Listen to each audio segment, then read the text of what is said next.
Moms, Dax yung mga Thai? Uy, grabe na talaga yung mga tanong natin ba? So, paalala lang ulit, ito ay rated SPG. Ito ay striktong patnubay at gabay na magulang ay kailangan sa mga batang manonood.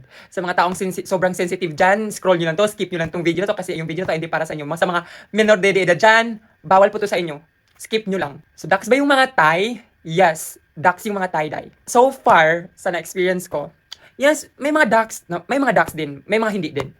Tapos, syempre, may mga, ano ba, may mga tuli din, may hindi din. Pero hindi natin sila ma-blame. We cannot blame them. Charis, hindi natin sila ma-blame kung hindi pa sila tuli. Kasi part of their, ano ba yan? Part of their religion or culture. So, we need to respect that. Kaya, I'm just stating the facts. Charis, totoo ba yun? Totoo ba ito?